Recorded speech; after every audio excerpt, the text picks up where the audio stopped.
A cricket coach passionate about the game.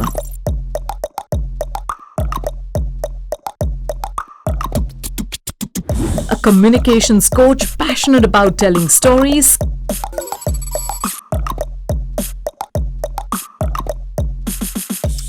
Come together to find answers to questions that are not answered, not talked about, often get lost. Cricket Nama in a pajama. पुरु कितने साल हो गए coaching करते हुए? 10 साल हो गए यार। तो इन 10 सालों में ऐसा क्या रह गया था, मतलब ऐसी क्या कमी रह गई थी जो क्रिकेटनामा की जरूरत पड़ गई? शायद कुछ सवाल रह गए थे जो अधूरे रह गए थे, जिनके शायद जवाब नहीं मिले। मेरे ख्याल से जब मैं खेलता था तो शायद ये सवाल तब भी थे। अच्छा। लेकिन तब पता नहीं था क्योंकि हम खुद खेलते थे ना। फिर खेलना ख़त्म हुआ, कोचिंग शुरू हुई, पेरेंट्स से बातें शुरू हुई, बच्चों से बातें शुरू हुई, तो आई रियलाइज़ कि यार ये तो अभी भी है सवाल। और इन पे ज़्यादा बातें नहीं होती? ज़्यादा क्या, मतलब मेरे ख्याल से बिल्कुल बातें नहीं होती। क्यों नहीं होती? शायद मुझे लगता है कि ये सवाल ज़रूरी नहीं समझते लोग। जो सवाल आज से 30 साल पहले भी रेलेवेंट थे और आज भी रेलेवेंट हैं, वो सवाल ज़रूरी कैसे नहीं हो सकते यार?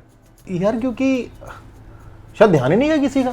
मतलब ऐसा नहीं है कि इन पे बात नहीं होती है, पर शायद ग्रास रूट लेवल पे नहीं होती है। ऐसे नहीं इन सवालों के बारे में बात नहीं होती है, हम श्योर होती है, ऊपर के लेवल पे होती होगी, जहाँ पे सबसे ज़्यादा इन सवालों के बारे में बात होनी चाहिए, जहाँ पे सबसे ज़्यादा हाउ डू आई से लैक ऑफ अवेयरनेस है इन सवालों के बारे में, वहाँ इसके बारे में सबसे कम बात होती है। बहुत टाइम पहले मैंने कहीं पे पढ़ा था, and this was again I think it was 10-12 years back. तो तब हिंदुस्तान में लग रहा था कि फुटबॉल ज़्यादा खेल रहे हैं बच्चे, नए बच्चे, क्रिकेट कम खेल रहे हैं, ग्लैमर क्वेश्चन पे बात छिड़ी थी। तो राहुल द्रविड़ ने बड़ा शानदार जवाब दिया था। उन्होंने कहा था कि शायद इसलिए ऐसा हो रहा है क्योंकि जो सबसे छोटा एज ग्रुप है, जिसमें सबसे अच्छा कोच होना चाहिए, वहाँ पे एकेडमीज़ में शायद वो वाला कोच होता है जो सबसे कम क्वालिफाइड होता है, वेदर क्वालिफिकेशन के तौर पे या फिर क्रिकेटिंग समझ के तौर पे। तो ये एक तरह से वही बात है, क्योंकि शायद हम लोग वो ऊपर देखते रहते हैं, हाँ यार विराट ने क्या किया, रोहित ने क्या किया, आईपीएल में क्या हो रहा है, कौन सा प्लेयर सबसे ज़्यादा बिका। तो ये जो आपकी सवाल वाली बात है, ये एक तरह से वही है कि जहाँ पे इन सवालों के बारे में सबसे ज़्यादा बात होनी चाहिए, वहाँ पे शायद कम होती है, उतनी तवज्जो नहीं दी जाती। वो उसका रीज़न ये भी हो सकता है कि अब पूछे किससे, कौन बताएगा, तो वो भी एक समस्या है। पर हाँ, सवाल तो हैं। सवाल बहुत सारे हैं और हम बार बार सवालों की बात कर रहे हैं, तो आप भी सोच रहे होंगे कि ये सवाल आखिर हैं क्या, तो उन्हीं पे बात करेंगे। दिस इज क्रिकेटनामा इन अ पजामा। तो पुरु, जब से हमने शो का नाम लोगों को बताया तो काफ़ी सारी तादाद में लोगों ने अपने सवाल भेजे और कुछ सवाल बहुत ही जेन्युइन सवाल थे। तो एक सवाल जो निकल कर आया है वो ये कि जब भी हमारे घरों में एक छोटा बच्चा बल्ला पकड़ता है या फिर गेंद हाथ में लेकर कुछ ना कुछ करने की कोशिश करता है, तो शायद कहीं उसे लगता है कि ये एक ऐसा स्पोर्ट है जिसे वो परस्यू कर सकता है।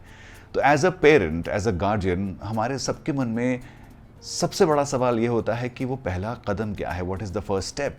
तो पहला स्टेप है कि उसे कोचिंग कहाँ दी जाए, कौन सी एकेडमी, या फिर किसी एकेडमी में अगर हम जाते हैं देखने, तो कौन कौन से ऐसे पैरामीटर्स हैं जो मुझे ध्यान में रखने पड़ेंगे अगर मैं अपने बच्चे को क्रिकेट खेलना सिखाना चाहता हूँ?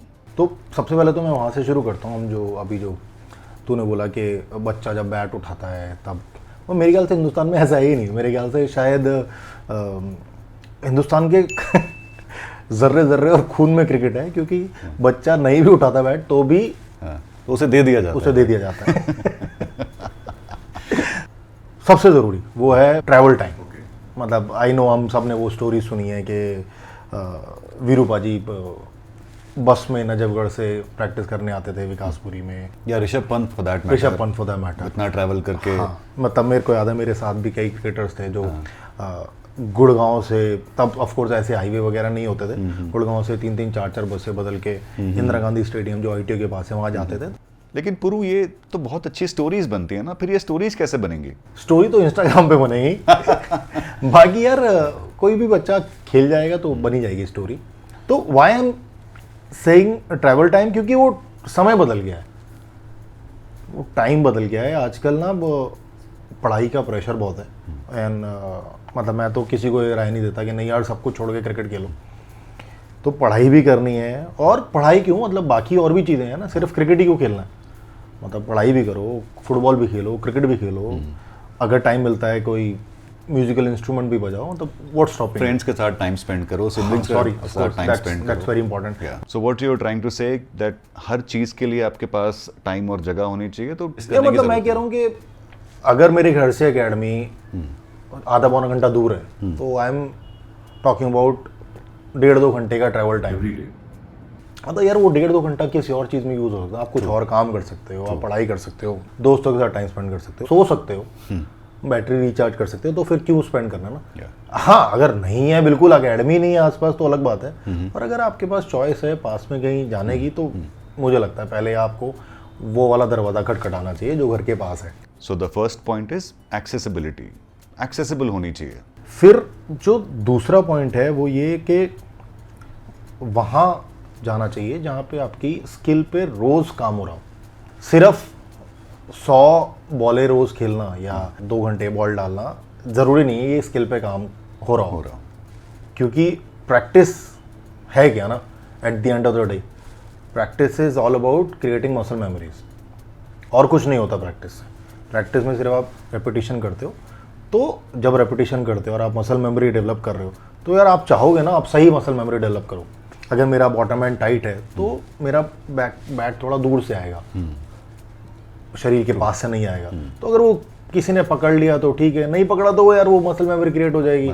हाँ, मतलब ऐसा नहीं है कि बैट दूर से आए तो आप रन नहीं बना सकते। एक फ्लॉ हम एनकरेज कर रहे हैं क्योंकि हमने उसे सही टाइम पे पकड़ा नहीं और करेक्ट नहीं किया। और सिमिलरली वो अगर किसी बॉलर का हाथ वो हो रहा है, मतलब चक कर रहा है कोई बॉलर, चाहे थोड़ा ही हो, मतलब बाद में भी तो ठीक करना ही पड़ेगा ना, क्योंकि आपको वो चीज़ अनलर्न करनी पड़ेगी।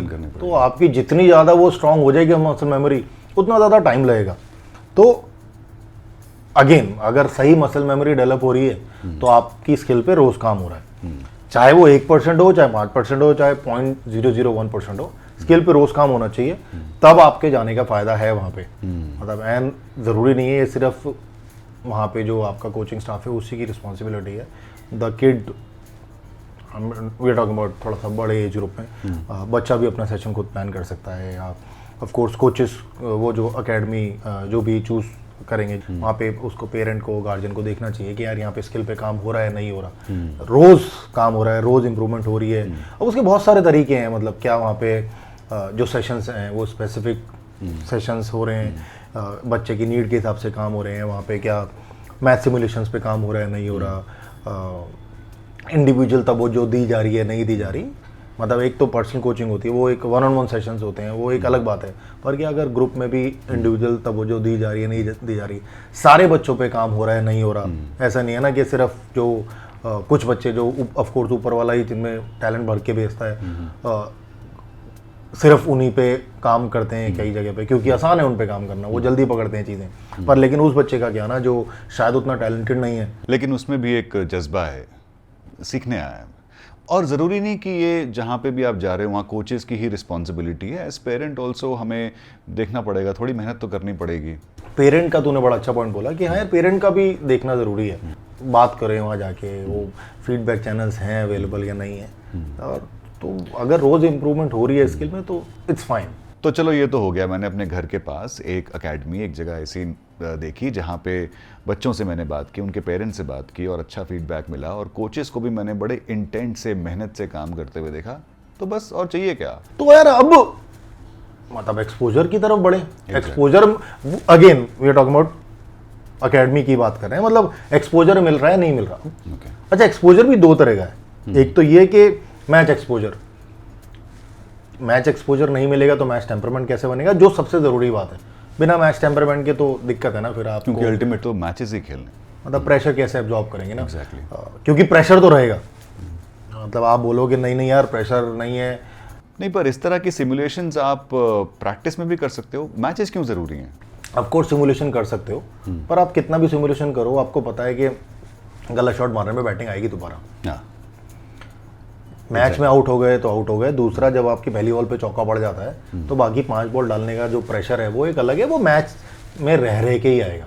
तो इसलिए match exposure is very important. तो ये भी आपको देखना है कि वहाँ पे जहाँ भी आप जाते हो मैचेस मिल रहे हैं नहीं मिल रहे हैं। और अच्छा, वो भी ऐसा नहीं कि कोई भी मैच, मतलब स्किल बेस्ड मैच एक्सपोजर होना चाहिए कि अंडर 12 का अगर बच्चा है 10-11 साल का और अच्छा खेलता है तो यार आप उसको फिर अपनी एज ग्रुप में नहीं खिलाओगे ना। आप चाहोगे कि थोड़ा सा ऊपर देखते हैं यार, अंडर 13 में कैसे खेल रहा है, अंडर 14 में कैसे खेल रहा है, वहाँ भी अच्छा कर रहा है, अंडर 15 में कैसे खेल रहा है।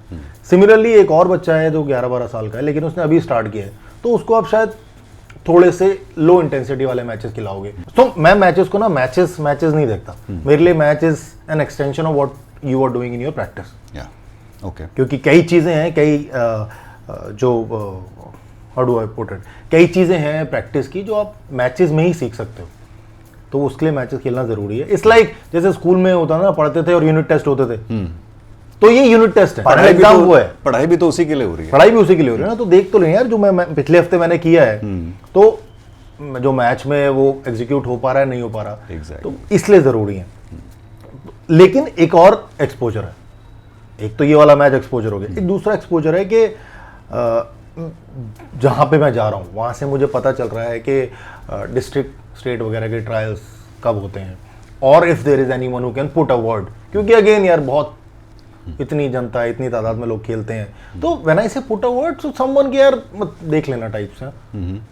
Basically someone to guide you through the right channel. Yes, okay.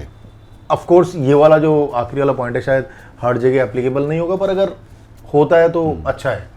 मतलब it's like the last frontier, कि इसके बाद आपको कंपेरेटिव क्रिकेट में जाने के लिए एक रास्ता मिल जाता है। हाँ, मतलब यार मेरे को ये तो पता है ना कि यार मैं अच्छा कर रहा हूँ, मैं उस लेवल पे पहुंच गया हूँ, तो मुझे बता दो ना अब क्या करना है।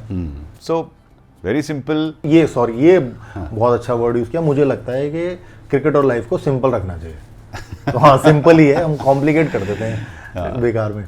कॉम्प्लिकेट कर देते हैं क्योंकि अगेन इतनी भीड़ है और उस भीड़ में हमारा एक बच्चा कहीं खो ना जाए, तो बहुत सारी टेक्निकल चीजें उसमें घुसा देते हैं। टेक्निकल भी, मेंटल भी, इमोशनल भी, मैगी बना देते हैं basically. So as I said, let's keep it simple. It's a game at the end of the day, but it's a game that teaches you a lot for the life ahead, whether you pursue it professionally or not. ये आपको आने वाली ज़िंदगी के लिए बहुत कुछ चीज़ें सिखाता है। तो क्रिकेटनामा के पहले एपिसोड में हमने जाना कि अगर हमारे घर में कोई बच्चा क्रिकेट खेलना सीखना चाहता है तो उसका पहला कदम क्या होगा। हम अपने घर के आसपास कोई ऐसी एकेडमी, कोई ऐसी जगह ढूंढेंगे जहाँ पे उसकी स्किल बेस्ड ट्रेनिंग हो, जहाँ ओवरऑल बच्चों की डेवलपमेंट पे ध्यान दिया जाता हो, ना सिर्फ कुछ चुनिंदा उन खास बच्चों पर हर एक बच्चे पर बराबर ध्यान दिया जाता हो, जहां बच्चे, उनके पेरेंट्स खुश हों, जहां हम देखें कि कोचेस काफ़ी मेहनती हैं, बड़े इंटेंट से काम करते हैं, और जहां उन्हें सही तरह का एक्सपोजर मिले, दोनों मैच एक्सपोजर भी और एडवांस लेवल पर क्रिकेट खेलने के लिए एक अलग तरह का एक्सपोजर भी। तो सवाल पूछना इंपॉर्टेंट है, क्योंकि कुछ सवाल ऐसे हैं जो इनके टाइम पे भी उतने ही वैलिड थे। मतलब इनके टाइम पे मतलब 30 साल पहले जब तूने क्रिकेट खेलना शुरू किया था, 30 साल पहले से 30 साल पहले काफी टाइम हो गया। कमाल की बात है, अभी भी वैलिड है। अभी भी वैलिड है, क्योंकि आज के बच्चों में भी वही सवाल वैलिड है। जब क्रिकेट में इतना कुछ बदल चुका है, इनके बाल लंबे होके सफेद हो चुके हैं क्योंकि सवाल बहुत जरूरी है, तो इन पे बात होना भी जरूरी है। आपके पास कुछ सवाल है तो हमें ईमेल कीजिए cricketnama@pajama@gmail.com पे। हमारा इंस्टाग्राम आईडी भी है, इंस्टाग्राम आईडी भी है, हमारा इंस्टाग्राम आईडी भी है, उसे फॉलो करें, फेसबुक पेज फॉलो करें और यूट्यूब सब्सक्राइब जरूर करें, क्योंकि वो बहुत जरूरी है। क्योंकि यूट्यूब पे नहीं किया तो पता नहीं बाकी टाइम मिले ना मिले, सर्वर तो क्रैश होने वाले हैं। बहुत ट्रैफिक वाला है यूट्यूब पे इस वीडियो के बाद। मुझे हम इतना ट्रैफिक कर रहे हैं यूट्यूब में, हमारे यूट्यूब चैनल में मेट्रो ना चली जाए। हमारा YouTube channel, I think traffic police को ना मैनेज करना पड़े। Sorry, very bad joke. But till we meet next time, keep your questions coming in and keep watching Cricketnama in a pyjama. ये बहुत अच्छा पजामा, दिस इज द पजामा। यार इसका नाम क्रिकेटनामा इन अ पजामा है क्यों ऐसे यार? कई लोगों ने हमारी पिक्चर में सिर्फ पजामे ही नोटिस किए। अच्छा, मतलब तुमने 10 साल कोचिंग करते होगे, मुझे इतना साल काम करते होगे, लोगों ने पजामे नोटिस किए होगा। ये हमारी लेगेसी है, पजामा छाप हो गए। दिस इज आवर लेगेसी, पजामा। वाओ, नाइस, ये अच्छा है।